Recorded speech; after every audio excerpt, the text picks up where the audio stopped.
Welcome to my channel. ముందుగా రెండు రోజులు అంటే ఇవాళ సాయంత్రం పోస్తే ఎల్లుండి మధ్యాహ్నానికి ఆడించుకోవాలి పిండి. అరిసెలకి ముందుగానే బియ్యం కడిగేసి నానబెట్టుకోవాలి. బెల్లం అయితే కొట్టేసి పక్కన పెట్టేసుకున్నాము, అంటే క్యాన్లో పట్టట్లేదని కొట్టి పక్కన పెట్టాను. ఇలా బియ్యాన్ని ఇవాళ కడిగేసిన తర్వాత శుభ్రంగా 2-3 సార్లు కడిగేసుకొని నానబెట్టుకుని ఉంచుకొని రేపు ఆగి ఎల్లుండి పొద్దున్నే ఆడించుకోవాలి. అంటే 3 పూటలు ఫుల్గా అయిపోయిన తర్వాత ఆడించుకుంటే మెత్తగా వస్తుంది, అరిసెలు బాగుంటాయి. రవ్వ తక్కువగా ఉంటుంది, పిండి మెత్తగా అవుతుంది. ఇది నేనైతే కోటా బియ్యాన్ని యూస్ చేశాను. అరిసెలకి చాలా బాగా వచ్చినాయి అరిసెలు.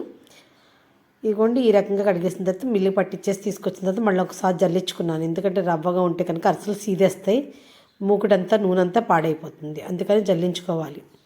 ఎట్టి పరిస్థితుల్లో అరిసెలు కంపల్సరీ జల్లించుకోవాలి. ముందుగా కొట్టేసిన బెల్లాన్ని 1 కేజీకి గ్లాసు చప్పున నీళ్ళు చప్పున వేసుకుని అలా కరిగించుకున్న తర్వాత దీన్ని వడకట్టుకోవాలి. ఆ బెల్లం ముక్కలన్నీ శుభ్రంగా కరగాలి. బాగా కరిగిన తర్వాత వడకట్టుకుని వేరే తెపాల్లోకి అప్పుడు మనం పాకం పట్టుకోవాలి. పాకం పట్టుకొని కలుపుతూ ఉండాలి. చూసారు కదా, పొయ్యి మీద పెట్టాను, వడకడుతున్నాను. వడకట్టిన తర్వాత పాకం ఉడికొచ్చేస్తుంది. మనకు ప్లేట్లో నీళ్ళు పోసుకొని టంగుమనేలాగా, అంటే కరకరలాడే అరిసెలు తయారవుతాయి. అలాగా అప్పుడు కొంచెం నూనె పోసుకొని మన పిండి వేసుకుని తడిపిండి వేస్తూ ఉంటే ఒకళ్ళు తిప్పుతూ ఉండగా ఇలా సలిముడి రకంగా సైడ్ గోడలకి కూడా పిండి అవ్వకోకుండా మొత్తం ఈవెన్గా కలిసేలాగా తీసుకుని ఒక దాంట్లో గిన్నెలాగా తీసేసుకుని మనం గట్టి మూత పెట్టేసుకోవాలి. ఎందుకంటే ఎక్కువ ఖాళీ ఉంటే కనుక త్వరగా చల్లుడు ఆరిపోతుంది. ఆరిపోయి మనకి అరిసి గట్టిగా పోయి సాగదిస్తుంటే తర్వాత గట్టిగా అయిపోతే కనుక సుతలు ఇరిగిపోయినట్టుగా అయిపోతాయి, పగుళ్ళు వచ్చేస్తాయి, అసలు బాగోదు.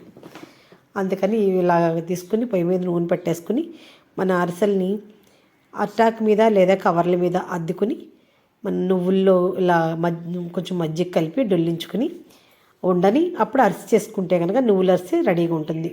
అరిసెలకి కంపల్సరీ 4-5 ఉండాలి. ఒకళ్ళు ఉండలో చేస్తుంటే ఒకళ్ళు అరిసి ఒత్తుతుంటే ఇంకొకళ్ళు అరిసి వేసే తీస్తూ వాళ్ళ అరిసి వేగిన తర్వాత నొక్కడానికి ఒక పీటలా ఉంటుంది, దాని మీద వేసి నొక్కితే ఉన్న అరిసెలో నూనె అంతా బయటకు వచ్చేస్తుంది.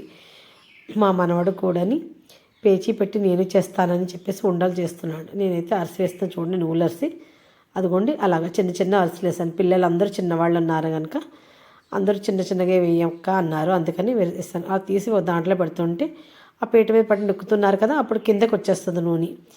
మనం ఈ రకంగా వేసుకుంటే కదా నువ్వులు కూడా కిందకి నూనెలోకి తేలవు, ఎక్కువ రాలవు. కొద్దిగా మజ్జిగ కలుపుకొని ఇలా ఉండని దాంట్లో డొల్లించుకొని నువ్వుల్లో అరిసి చేసుకోవాలి.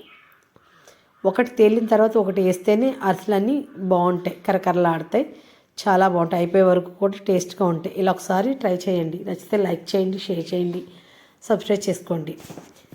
బెల్లాలు చేసుకోవడం మర్చిపోకండి. అరిసెలు అయితే మేము పండగకి సంక్రాంతికి అరిసెలు వండుకున్నాం, అక్క చెల్లెలు అందరం కలిసి. చాలా బాగున్నాయి.